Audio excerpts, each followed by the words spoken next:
to enjoy hiking and canoeing through remaining old-growth pine stands in wilderness areas around Lake Superior and elsewhere. At the same time, I admire the courage and skill of the loggers who felled the pines from Maine to Minnesota and transported them via oxen, horses, and rivers to the mills.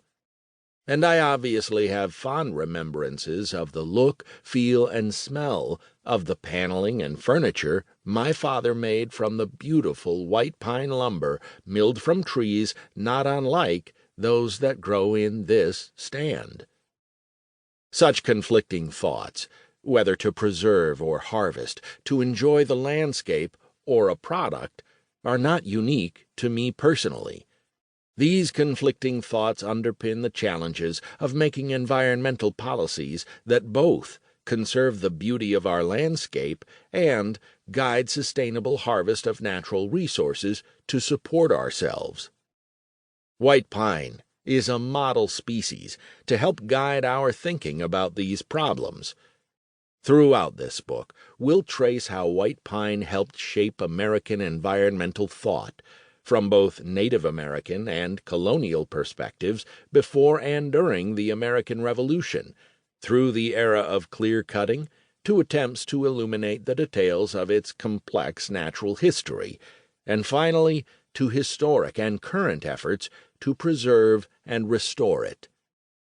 Even in areas where no white pines are found, how we think about the landscape we live in has been shaped, in part, by our interactions with white pine over the past several centuries. Eastern white pine, Pinus strobus, is a spectacular species, the largest tree in the North Woods, the one that towers over all others. The North Woods is an immense forest encompassing nearly 1 million square miles and stretching from the shores of Newfoundland to the prairies of western Minnesota. It is bordered by the eastern hardwood forest to the south and the boreal forest to the north. The range of white pine nearly completely overlaps with the territory of the North Woods, where it can be found in pure stands or, more commonly, in mixed stands of sugar maple, yellow birch, beech, red oak, or hemlock.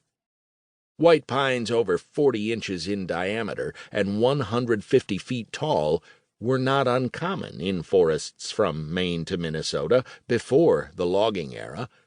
Trees of such sizes can occasionally be found today in protected wilderness areas, although trees 100 feet tall and 2 to 3 feet in diameter are more common.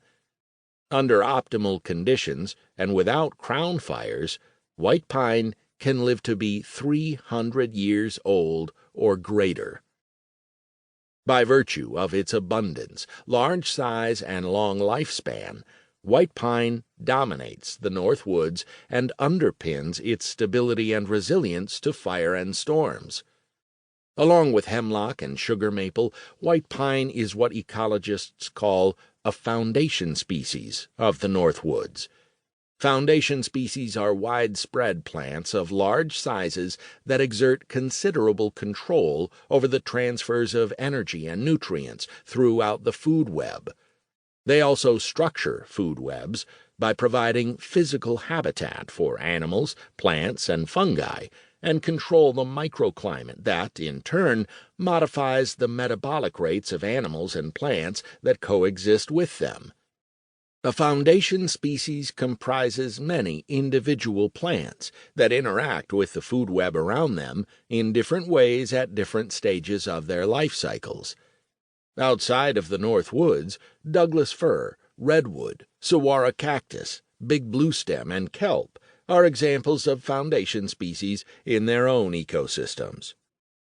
Rare and uncommon species, rather than foundation species, have been the primary focus of conservation biologists.